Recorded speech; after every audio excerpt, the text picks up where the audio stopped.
They were supposed to be 3-1, but it turned into 1-2. Avery, Blake, and Camille fell into a passionate throuple, each drawn by desire and the promise of something new. For months they shared nights, whispered dreams, even daily routines.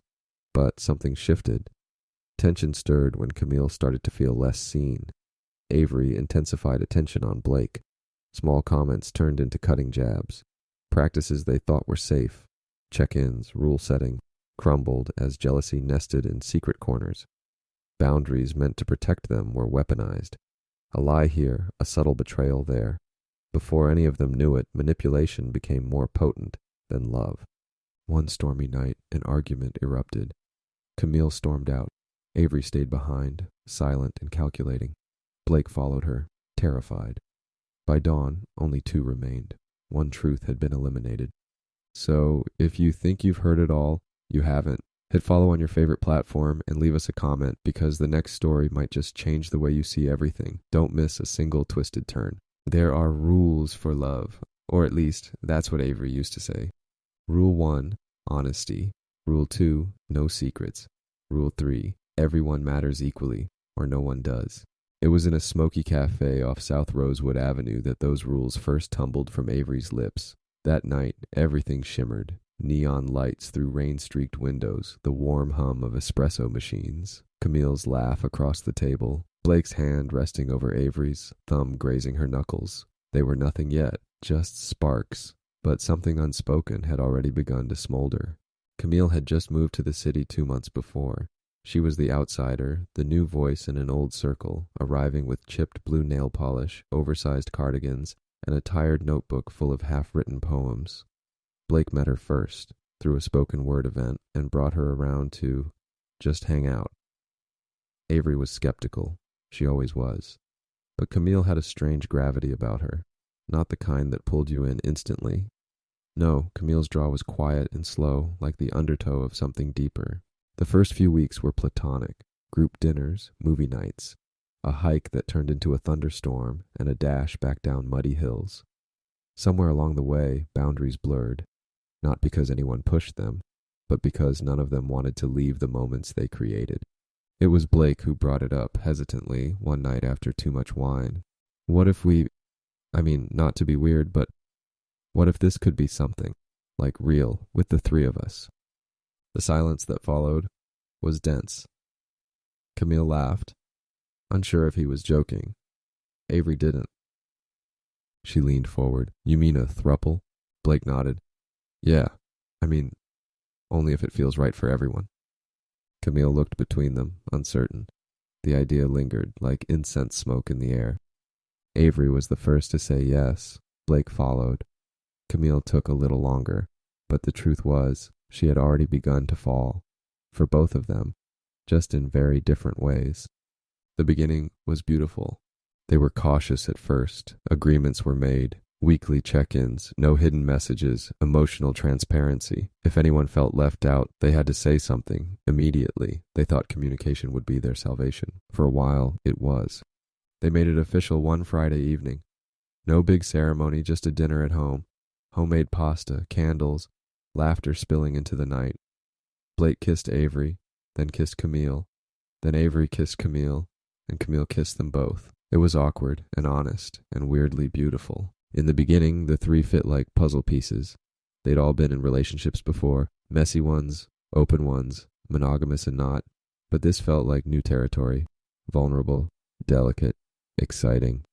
Their apartment transformed into a haven of tangled sheets, shared playlists, overlapping toothbrushes, and soft conversations late into the night.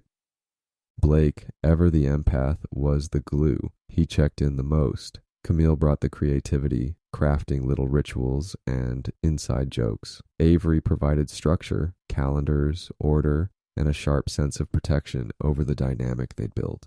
For a time, they were whole. But perfection has a shelf life. It started small. It always does.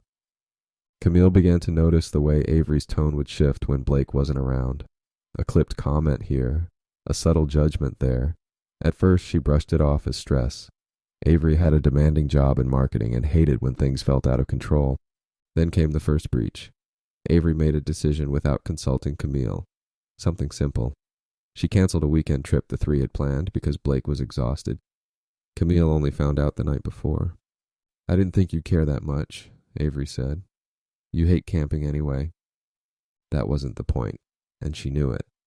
Blake apologized profusely, but Camille noticed how Avery stayed quiet, arms folded, watching like she was assessing a chessboard. That night, Camille cried in the shower, not because of the canceled trip, but because she suddenly felt like a guest in her own relationship. Red flags woven into romance. They say polyamory requires more communication, more effort, more honesty, and they were trying. They really were. But something had shifted. Avery and Blake had known each other for years. There were inside jokes Camille didn't get, shared scars, old habits. Sometimes they would be on the couch, deep in conversation, and Camille would sit beside them and feel like background noise. She tried bringing it up. "I just feel peripheral sometimes. Like, I don't fit the way you two do." Blake reached for her hand. "That's not true, Cam. We love you." Avery smiled tightly. "You're overthinking again." Camille bit her tongue, again and again. Later that night, she overheard a hushed conversation between Avery and Blake in the kitchen. Something about how much longer this could work. She didn't catch the rest. When she stepped into the hallway, the whispering stopped. Avery's charm and control. Avery was magnetic in public. She charmed strangers, debated professors, and made everyone feel like they mattered.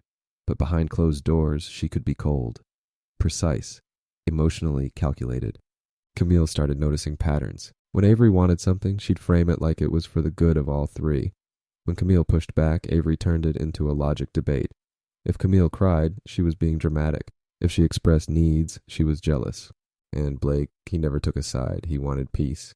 He wanted everyone happy. That made him easy to manipulate. Camille started journaling again. She wrote down what was said, what was promised, and what was denied. She needed to be sure she wasn't going crazy. She needed a record, because the lies were getting harder to track. The turning point.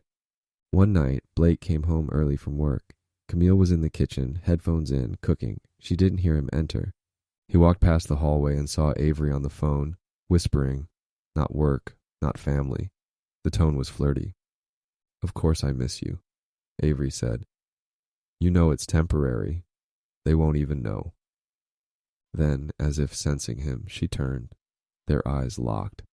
Avery didn't flinch. Later, she said it was a client. Camille tried to believe it. Blake wanted to, but something had cracked open. End of chapter 1. Tease. The facade was still intact, but hairline fractures had begun to show. What began as something beautiful was slowly turning into something else, something unbalanced, manipulative, dangerous. Camille wasn't paranoid, not anymore. She was becoming aware, and the person she had trusted most might be the one orchestrating her erasure. The apartment hadn't changed. Same soft lighting, same familiar hum of Blake's playlist in the background. Same scent of lavender and warm spice drifting from the diffuser. But for Camille, it didn't feel like home anymore. It felt curated. Every time she spoke, it felt like Avery's eyes were measuring her, calculating, smiling but just enough. Not too much. Like everything Camille said was quietly being filed away for later use. That night, the three of them were curled on the couch watching an indie film. Something French, moody, too quiet. Camille didn't remember the plot. She remembered watching Blake laugh at a line Avery whispered. She remembered Avery slipping her hand into Blake's under the blanket. And she remembered how her own hand, resting on the throw pillow, went untouched. She looked at Avery. Avery didn't look back. The language of sides. Polyamory was supposed to be about abundance. That's what they'd all said in the beginning. But lately, Camille felt like they were playing musical chairs with affections, and she was always the one left standing when the music stopped. She tried to initiate a check-in that weekend. They all sat at the kitchen island, mugs in hand, the way they had in the early days. But the dynamic had changed. "I feel like I'm being edged out," Camille said softly. Avery leaned back. "That's a strong accusation." "It's not an accusation, it's a feeling." "And feelings can be misleading," Avery replied with a small smile that didn't quite reach her eyes. "You've said before that you struggle with jealousy. Maybe this is one of those moments." Camille's jaw tightened. "I'm not jealous, Avery. I'm saying I don't feel seen." Blake jumped in, trying to diffuse the tension. Okay, let's not attack each other. Maybe we can all be a little more aware. I'll make time for just the two of you this week. Cam, how about Friday? Camille nodded, quietly grateful, but Avery didn't miss a beat. I thought we had plans Friday. Guess I'm just invisible now. The shift was immediate. Blake's face turned pale. Camille watched as guilt overtook his expression toward Avery, not her. The triangle had tilted, and now it had a sharp edge, the rise of the private conversations. Over the next few weeks, Camille noticed the whispers. Avery and Blake began talking in hushed tones when they thought she was asleep or in the shower. Sometimes they'd pause the conversation when she walked into the room, then start again like nothing had happened. One afternoon, Camille's phone buzzed while she was at work. It was a message from Avery. Hey, Blake's feeling overwhelmed. He asked for some space tonight, just giving you a heads up. Camille waited. She heard nothing from Blake all day. When she got home, his shoes were by the door.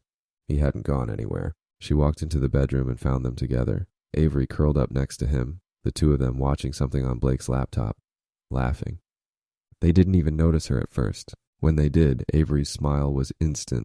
Oh, hey, you're back. We figured we'd stay in after all. Long day? Camille said nothing. She turned and walked into the kitchen, her chest burning, emotional sleight of hand. That night, she wrote in her journal, gaslighting is not always big and loud. Sometimes it's subtle, soft lies, curated silence, gentle dismissal until you start to doubt what you even saw. She began recording voice notes too, not to share, just for herself, her own memory, because things were starting to blur. One morning, she asked Blake directly, "Why did Avery say you needed space last night?" Blake looked confused. "She said that?" Camille nodded. He frowned. "I didn't ask her to. I didn't even know she texted you." That was when Camille realized she wasn't just being excluded, she was being managed. Avery's narrative control. The next week, Camille suggested going out, just the two of them. Blake agreed, smiled even. It had been too long. They needed to reconnect. But when the night came, Avery had a meltdown. "I can't believe you'd leave me out right now. I'm drowning at work. I need it tonight, and you two just, abandoned me." Camille tried to stand her ground. "This isn't about excluding you. It's about reconnecting. We've barely had alone time in weeks." Avery wiped away a tear. "So I'm just the villain now." "Got it." Blake caved. The date was canceled. Again. Camille sat alone in the bedroom, listening to Avery sob on the couch, Blake's voice soft and apologetic, and she realized something terrifying. Avery wasn't just reacting. She was choreographing. Blake. The broken compass. Blake wasn't cruel, but he was exhausted. He had always wanted peace, harmony. He was raised to avoid conflict, to keep everyone happy. He didn't know how to say no to Avery's emotion, even when Camille's truth was just as urgent. Camille loved him, but she was starting to resent him too. She needed someone to see her, and he was looking through her. One night she confronted him, not with rage, but with grief. "You don't protect me," she whispered. "You don't even notice when I'm disappearing." Blake's eyes welled. "I don't know what to do anymore." Camille nodded. "That's the problem." The lie in the mirror. One rainy evening, Camille stood before the mirror in the hallway and asked herself a question she never imagined needing to answer. Is this love, or is this fear? The question stayed with her. That weekend, she suggested they revisit their boundaries. She wanted to talk. Not vent, just talk. Avery agreed, but the entire conversation was hijacked. Avery talked circles around her. Blake said little. When Camille tried to explain her discomfort, Avery reframed it as Camille's insecurity. When she pointed to examples, Avery laughed. "Are you journaling again? You always do that when you're spiraling." Blake chuckled lightly, trying to ease the tension. Camille looked at him, stunned. He thought it was funny. She excused herself to the bathroom, shut the door, locked it, and cried. The quiet isolation. The people around Camille began to fade. Her friends stopped asking her to hang out. She canceled too often. Work became mechanical. She didn't write anymore. She barely read. Everything revolved around maintaining the peace, around Avery, around not losing Blake. One night a friend texted her, "You okay? Haven't seen you in weeks. Just checking in." She typed a response. "I'm fine, just busy." But she didn't send it. Instead, she powered off her phone and stared into the dark. Because the truth was, she wasn't fine, and she hadn't been for a while. There was something about silence that scared Camille more than yelling. Avery rarely raised her voice. She didn't need to. Her power was in what she didn't say, in the way she lingered at doorways just long enough to make Camille doubt herself, or the way she left certain messages open on her laptop screen, letting Camille see them without ever acknowledging they existed. This was no longer miscommunication. This was design. When affection becomes currency, Blake still kissed her, still held her hand, still made coffee just the way she liked it. But those gestures started to feel hollow, like they were being handed out equally, without depth or intention. Sometimes Avery would watch them from across the room, her eyes unreadable. Camille began to notice the pattern. Every time she and Blake shared something intimate, a quiet joke, a long hug, Avery would find a way to interrupt. A sudden question, a spontaneous chore, or worse, a dramatic shift in mood. One night, after a long talk with Blake, Camille leaned in to kiss him. They hadn't been close like that in a while. It was gentle, needed. And then came Avery's voice from the doorway. "I'm bleeding." Camille turned, startled. "What?" Avery held up her hand. A small cut, nothing deep, but her face was pale, fragile. "Can you help me clean it?" Blake moved instantly. Camille watched him go, and just like that, the moment was gone. Jealousy without a name. Camille stopped using the word jealousy out loud, because when she did, Avery would weaponize it. "You're always so insecure," Avery would say, brushing her off like a teacher correcting a child. So instead, Camille sat with the feeling. It settled in her chest like wet cement, not because she envied the attention Avery got, but because she could feel herself fading. Avery didn't just want to be loved, she wanted to be the only one loved. Camille could feel it in the way Blake deferred to her, apologized first, folded under pressure. He wasn't choosing, he was surviving, just like Camille. The throuple had become a triangle drawn with a crooked ruler. One side stretched longer than the others, one corner pointed like a blade, secrets on a screen. One afternoon, Camille forgot her phone at home and borrowed Blake's to check a missed call. He handed it over without thinking. But when the screen unlocked, something froze her in place. A message from Avery from just an hour earlier. "Don't let her twist things. Stay grounded. Remember what we said. She spirals when she's not the center. Be patient." Camille stared at the words.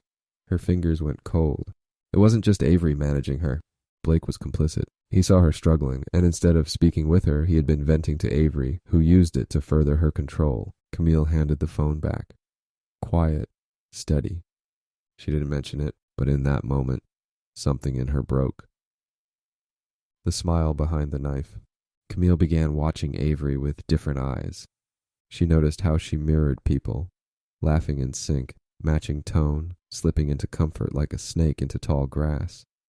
She noticed how people trusted her quickly, how Avery collected people and kept them close until they weren't useful anymore. Even their friends were drifting away, not because of Camille, but because Avery was shaping the story. Camille heard a snippet of it one night at a dinner party.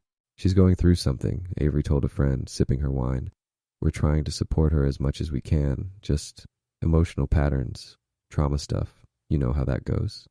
Camille sat in the next room, frozen. She wasn't spiraling. She was being erased. Triangulation.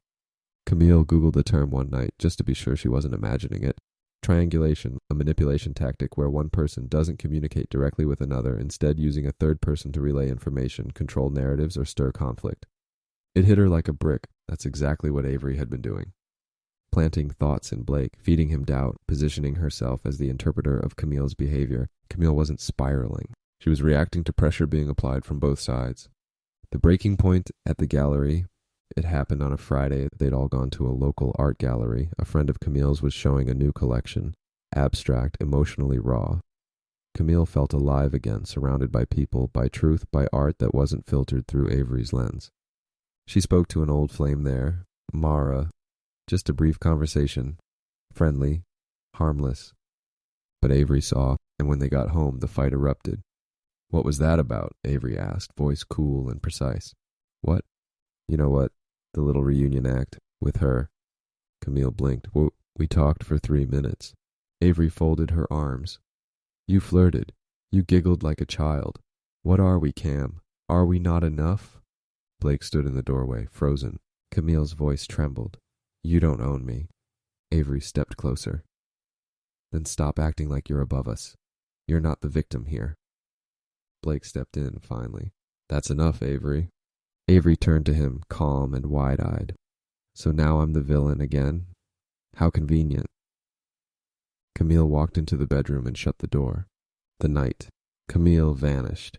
She packed a small bag, nothing dramatic, just enough for a night, maybe two. She left a note. I need air. Please respect that. I'll be safe. Don't follow me. And she left. No yelling, no slamming doors, just a quiet exit. She stayed with her friend Sienna, someone Avery hadn't manipulated yet, and for the first time in months, she slept without fear. There was a time when Avery could command any room. She didn't speak loudly or wear flashy colors. It was her presence, measured, confident, always 3 steps ahead of everyone else. She knew how to tell a story that made her look like the hero, or at the very least, the misunderstood one.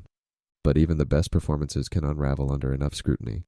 And now, the audience was beginning to see the strings. Safe but not safe. Camille stayed with Sienna for 5 days.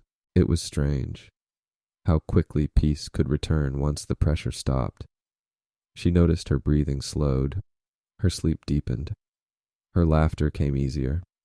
She cooked again. She journaled, not to document gaslighting or lies, but just to write, to feel. Sienna didn't ask for details, she just gave space. That, in itself, felt like healing, but silence never lasts when you're escaping a controller. The text began by day 2. Avery, I just want to talk. Avery, this isn't the way, Cam. Blake, she's hurting. Please, at least check in. Then came the guilt-laced ones. Avery, you're abandoning someone who loves you. Avery, is this really what you want your legacy to be? Camille didn't respond. She knew better now. Therapy as a weapon. When she finally returned, Camille didn't go back home. She met Blake at a cafe. His face was pale, exhausted. He looked like he hadn't slept in days. I've been thinking a lot, he said quietly, about everything, about how I've handled things, about how I've let you down. Camille nodded. She said nothing. Blake looked like he wanted to cry. I was afraid of choosing sides. But by not choosing, I was choosing. I'm sorry, Cam. She reached for his hand. It trembled beneath hers. I want us to try therapy, he said. Not couples therapy. All 3 of us. A neutral space. Camille hesitated. She didn't believe Avery wanted a solution, but she did want Blake to see the truth. So she agreed. The first session. The therapist was gentle, neutral. Her office smelled like eucalyptus and leather. They sat in a triangle. How poetic. Camille spoke first. Her voice was calm. She laid out examples. Times she felt manipulated. Patterns that disturbed her. Moments that made her question her reality. Avery didn't flinch. Instead, she leaned forward and smiled. I think Camille has always had difficulty with trust, Avery said sweetly. Even before us, she struggles with feeling safe, and sometimes that makes her see threats that aren't there. The therapist raised an eyebrow. Camille, do you feel that's accurate? Camille's throat tightened. She looked at Avery, then at Blake. Blake wouldn't meet her eyes. No, Camille said. That's not what's happening. Avery shrugged. It's okay to not see it yet.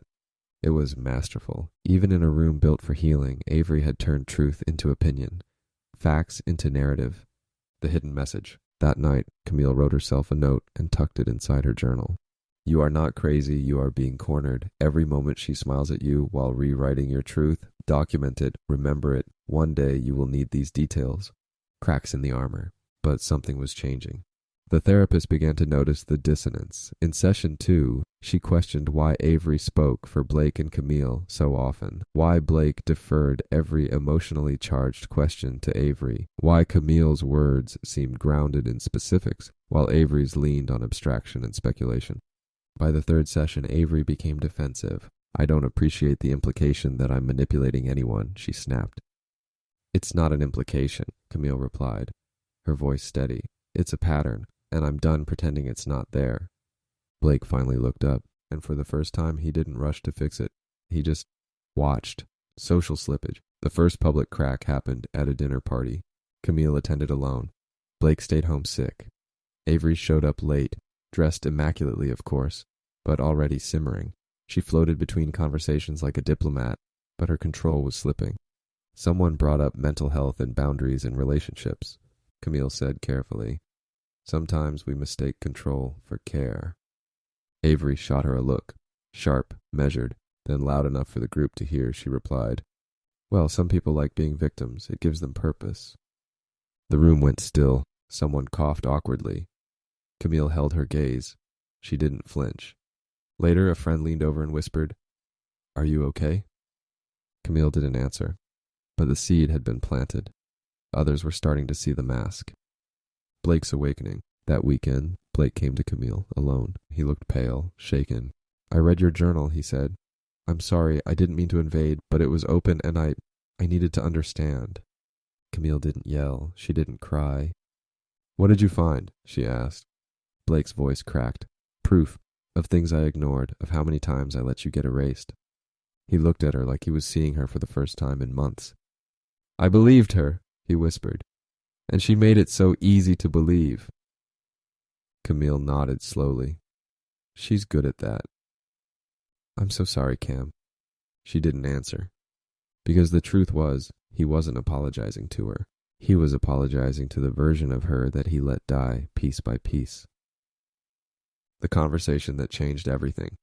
Blake asked Camille one last question before he left that night. "What do we do now?" Camille looked out the window. Rain tapped gently on the glass. "We survive," she said. "But not with her." He nodded, and in that silence, the power dynamic that had once ruled all three of them cracked open like a fault line. Some storms don't roar when they arrive. They drift in quietly, darkening the sky one cloud at a time, until you look up and realize you're already soaked. That's how Avery moved now, not with charm, not with sweetness, just control, the kind that didn't ask permission, the kind that expected obedience. The plan. Avery knew Blake was slipping from her, not because of anything he said. Blake wasn't confrontational, but she saw it in his eyes, the hesitation, the pauses, the way he pulled his hand back too quickly now when they touched, the way he spoke to Camille without asking her first. She couldn't lose him. Camille? She'd already factored her out. A temporary complication, a piece of noise to manage. But Blake was hers. So she got to work, the subtle sabotage. It began with distance. Camille noticed messages from Blake stopped coming as often. Calls were missed. Texts were delayed. One night she waited at the cafe for nearly an hour before giving up. No word from him until the next morning. "Sorry, I was with Avery. Things got heavy. I didn't want to leave her alone." Camille didn't answer. But something felt off, so she tried a test. She messaged Blake that afternoon. "Want to meet tomorrow at 7? Just us. I need it." He said yes, but at 6:52 he canceled. "Avery's spiraling. I can't leave her alone right now. Please understand." The pattern was back, and Camille knew. He wasn't avoiding her. He was being intercepted, turning Blake into a prisoner. Avery changed tactics. Instead of fighting Camille's presence, she feigned vulnerability. One night, Blake came over to Camille's place. His eyes were red, his body trembling. "She said she was thinking of hurting herself," he whispered. "She's never said that before. I can't ignore it." Camille nodded slowly. "Did she say how?" Just that. I'm the only thing holding her together." Camille felt the bottom of her stomach drop. Avery had made herself the emergency, the reason Blake couldn't leave. It wasn't love, it was hostage logic, the lie that turned everything. A week later, Camille's job offered her a temporary transfer to another city. 6 weeks, a quiet place, a fresh air kind of job. She hesitated. Leaving felt like giving up, but staying felt like drowning with both lungs full. She told Blake over dinner. "I haven't decided yet," she said, "but maybe it's what I need." He looked down. "I'd miss you." "You already do." The silence sat thick between them. When she got home that night, Avery was waiting outside her building, in the dark, like a shadow. The confrontation. "I know about the job," Avery said calmly. Camille didn't flinch. "Then you know I'm considering it." Avery stepped forward. "You're running. That's what you do." "No," Camille replied. "I'm surviving." Avery tilted her head.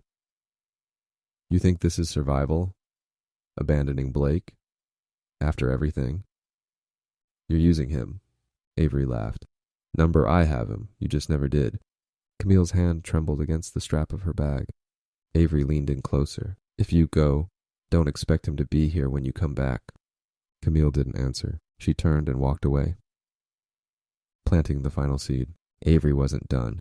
She sent Blake a carefully crafted message that night. Camille's leaving, for good. She never planned to stay. She's just been stringing us both along.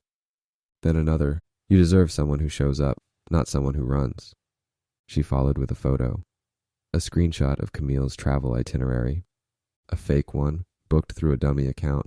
Departure in 48 hours, one-way ticket. Blake saw it, and he believed it. Just like she knew he would. Camille's despair. That night, Camille sat on the floor of her apartment and stared at her journal. It was filled with truth, with proof, with pain. But none of it mattered now, because Avery had done it. She had poisoned the last well. Camille's phone buzzed. A message from Blake. I hope you find what you're looking for. I can't do this anymore. That was all. No call, no explanation, just the closing of a door. Camille curled into herself and wept until her throat burned. The call she never expected. The next morning, Camille's doorbell rang. It was Sienna. Pack your things, she said. You're coming with me. Camille blinked. What? I know what's happening. I saw Avery last night, at the bar. She was manic, talking to people she barely knew, telling stories that didn't add up. Something's wrong. Camille stood slowly. What do you mean? Sienna's face turned serious. She said you left the city already. She said you ghosted Blake, that you're unwell, that she's trying to get you committed. Camille's stomach flipped. What? She said she has a friend at a psych unit, that she might need to step in for your safety.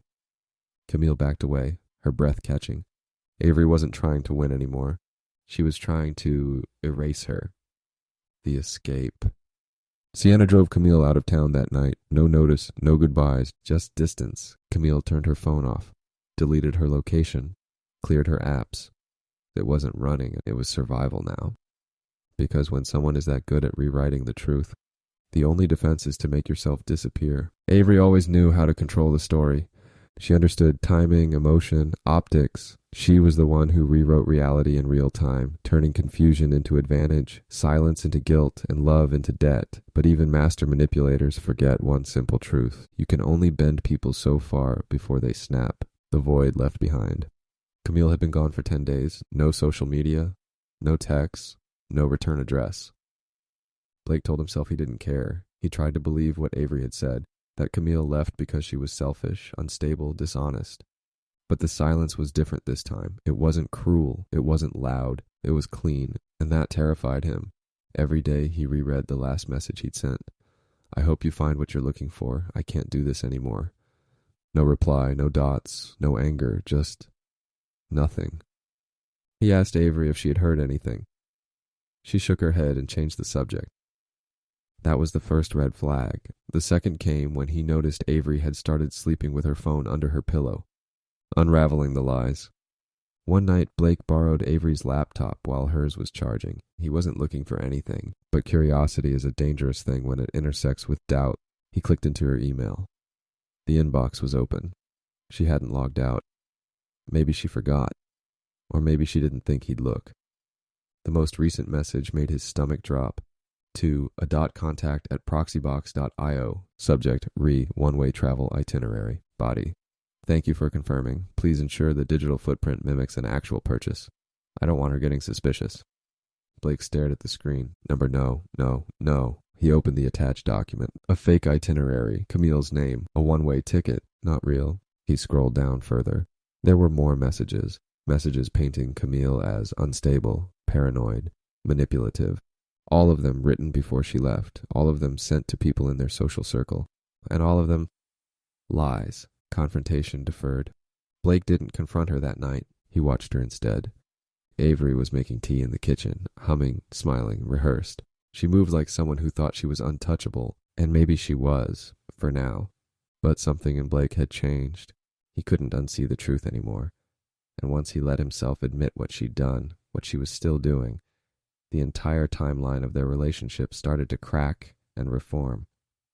It wasn't Camille who lost control, it was him. A call in the dark. That night, Blake sat in his car for over an hour, parked on a quiet street far from home. He held his phone in his lap, scared to dial, scared not to. Eventually he called Sienna. She answered on the second ring. Hello? He cleared his throat. I need to talk to Camille. There was a long pause. She's not ready, Sienna said. Please, he whispered. I know I let it go too far. I know I didn't protect her. But I didn't know. Not really. I believed her. I believed Avery. Sienna said nothing for a moment, then, she's safe. That's all you need to know. I just want to apologize. She's not ready to hear it. Blake nodded, tears filling his eyes. I understand. He ended the call without asking again, because for once, he understood that someone else's boundaries weren't about him. The breakdown. The next morning, Avery sensed it. She always did. You've been distant, she said over breakfast. Blake shrugged. Just tired. You're lying. He looked at her, carefully now. Do you want to talk about the fake itinerary? He asked. Avery froze, just for a second, but he saw it. Then she laughed. I don't know what you think you found, but if you're falling for Camille's paranoia... Don't, Blake said quietly. Don't twist this. Avery's expression shifted. Cold, calculated. I was protecting us, she said. She was sabotaging everything we built. You sabotaged her. She was unstable. You made her unstable. Avery's jaw clenched. You're not thinking clearly. No, he said. For the first time, I am. The escape plan. That afternoon, Blake packed a bag, and he didn't tell Avery he was leaving. He waited until she left for work. Then he grabbed his things, deleted his digital footprints, and texted Sienna, I left. I'm done. I'm not asking for forgiveness. I just need to be somewhere that doesn't feel like a prison. Sienna replied 2 hours later with an address. Camille wasn't there, but it was a start, the last lie. When Avery came home and saw his things gone, she didn't cry. She didn't scream. She poured herself a drink, sat on the couch, and scrolled through old photos, ones where she smiled wide, and Blake looked half alive. Then she opened a new message thread and typed, He's gone. Finally. I've cleared the board. Now it's just us. She attached a photo. It wasn't of Blake, it was of Camille, taken months ago, unaware, from a distance. For weeks, Camille had been a ghost, not running, not hiding, watching. She didn't speak to Blake. She didn't respond to Avery's messages. She stayed quiet, observant, grounded. She listened to Sienna's advice, to her own instincts, to the silence that had once scared her, and now made her feel safe. But Avery didn't like silence, because Avery couldn't control what she couldn't hear, and that was dangerous. The trap was set. It started with a phone call. Blocked number, mid-morning. Camille let it ring twice, then answered. Hello? The voice was unfamiliar, male, formal. This is Officer James with Metro PD. We received a wellness report on your behalf. A woman named Avery Holloway claimed you may be at risk of self-harm. Are you safe right now? Camille froze. Yes, she said slowly. I'm perfectly fine. Who filed the report? There was a pause. The officer cleared his throat. We're not permitted to disclose that information over the phone. But Camille already knew. The visit. That evening Blake showed up, not unannounced. Sienna had let him through. Camille didn't rise from the chair where she was sitting. He looked thinner, older. His voice was careful. I didn't come here to fix anything, he said. I just came to tell the truth. Camille nodded once. Go on. I found the emails, the photos, the false narratives, the messages she sent people behind your back. I saw what she did, and I saw what I let happen. Camille's eyes didn't move from his face. She's still watching you, he added. I know, she said. I don't want to be part of that anymore. Camille finally looked away, then stopped being a shadow. Blake nodded slowly. I'm sorry. She stood and walked past him, not saying a word, but she didn't slam the door behind her. That was something. The final play. It was late when it happened. Camille returned to her temporary apartment around 11 p.m. She opened the door and froze. The window was unlocked. She never left it unlocked. Her bag was still there, her keys, but her journal, the one she always kept by the bed, was gone, and in its place, a single photo, an old one. All three of them, smiling. The last night they were happy. On the back, in neat handwriting, we were better when you didn't speak. The police involvement. Camille didn't hesitate. She called the police, filed a report, showed them the email history, the threats, the evidence of stalking. She filed a protective order. They took it seriously. Stalking, invasion of privacy, potential danger to her life. But they couldn't arrest Avery yet. Not without proof of direct threat or physical harm. She's careful, the officer said. She walks the line. Camille nodded. Not forever. Blake's break. It was Blake who broke it. He filed a formal statement with the police, gave them the emails, the fake travel documents, the threats, the photos Avery had taken of Camille without her knowledge. He handed over the backup drives, all of it. She's slipping, he said, and I don't want to be her shield anymore. The confrontation. They found Avery 2 days later in a hotel outside the city. She was calm when they brought her in. Composed, even smiled at the officer booking her. I just wanted to protect the people I loved, she said. You know how hard that is? No one tells you how hard that is. The trial. It wasn't dramatic. It was slow, Blake testified. So did Camille. So did Sienna. So did the therapist they had once seen together, who spoke of Avery's tendency to control every frame of the narrative. Emails, photos, voice recordings, all laid out in court. Avery didn't cry. She didn't speak. She stared at Camille the whole time, and Camille didn't look away. Not once. Aftermath. Avery was sentenced to 18 months with mandatory psychological evaluation, stalking, harassment, identity manipulation, threatening communication. It wasn't enough, Camille thought, but it was something. Blake left the city. Camille stayed. She didn't disappear. She got louder. She started writing again, speaking at community events, teaching others about gaslighting, emotional coercion, psychological control. She told her story, quietly at first, then with power, because the only way to kill a lie is to flood it with truth. Closing scene. 1 year later, Camille sat on a panel titled, Reclaiming Truth After Manipulation. A woman in the audience raised her hand. How did you know it was real? The abuse, I mean. How did you know it wasn't in your head? Camille smiled softly. Because one day I stopped asking why I felt crazy and started asking who made me feel that way. The room went quiet, then applause, and in the front row a seat sat empty. But Camille didn't need it filled anymore. 3 was never the problem. The lie was, and once the lie died, Camille finally had room for the truth to breathe.